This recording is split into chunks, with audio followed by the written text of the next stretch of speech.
La Bible en un an. Deutéronome chapitre 16 à Deutéronome chapitre 17. Psaume 72. Proverbe 12, 8 à 9. Lecture du 31 mars.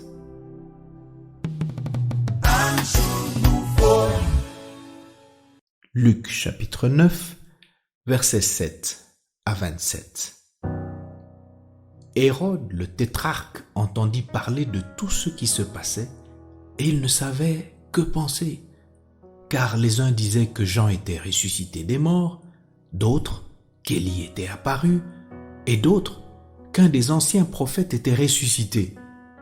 Mais Hérode disait : « J'ai fait décapiter Jean.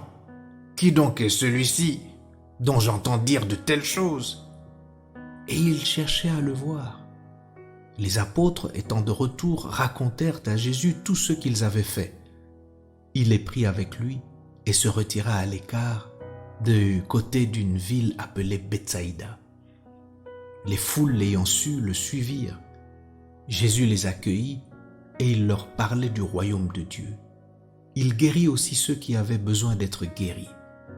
Comme le jour commençait à baisser, les 12 s'approchèrent et lui dirent : « Envoie la foule afin qu'elle aille dans les villages et dans les campagnes des environs pour se loger et pour trouver des vivres, car nous sommes ici dans un lieu désert. » Jésus leur dit : « Donnez-leur vous-même à manger. » Mais ils répondirent : « Nous n'avons que 5 pains et 2 poissons, à moins que nous n'allions nous-mêmes acheter des vivres pour tout ce peuple. » Or, il y avait environ 5000 hommes.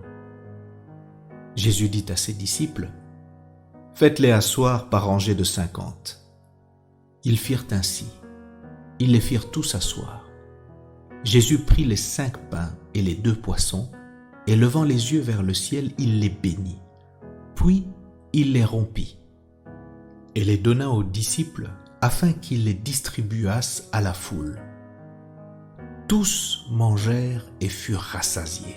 Et l'on emporta 12 paniers pleins des morceaux qui restaient. Un jour que Jésus priait à l'écart, ayant avec lui ses disciples, il leur posa cette question : « Qui dit-on que je suis ?» Ils répondirent : « Jean-Baptiste. Les autres ? Élie. Les autres, qu'un des anciens prophètes est ressuscité. » « Et vous ? leur demanda-t-il. Qui dites-vous que je suis ?» Pierre répondit : « Le Christ de Dieu. » Jésus leur recommanda sévèrement de ne le dire à personne. Il ajouta qu'il fallait que le Fils de l'homme souffrit beaucoup, qu'il fût rejeté par les anciens, par les principaux sacrificateurs et par les scribes, qu'il fût mis à mort et qu'il ressuscita le 3e jour. Puis il dit à tous : « Si quelqu'un veut venir après moi, qu'il renonce à lui-même, qu'il se charge chaque jour de sa croix et qu'il me suive. Car celui qui voudra sauver sa vie la perdra, mais celui qui la perdra à cause de moi la sauvera. Et que servirait-il à un homme de gagner tout le monde s'il se détruisait ou se perdait lui-même ? Car quiconque aura honte de moi et de mes paroles, le Fils de l'homme aura honte de lui quand il viendra dans sa gloire et dans celle du Père et des saints anges. Je vous le dis en vérité, quelques-uns de ceux qui sont ici ne mourront point qu'ils n'aient vu le royaume de Dieu. »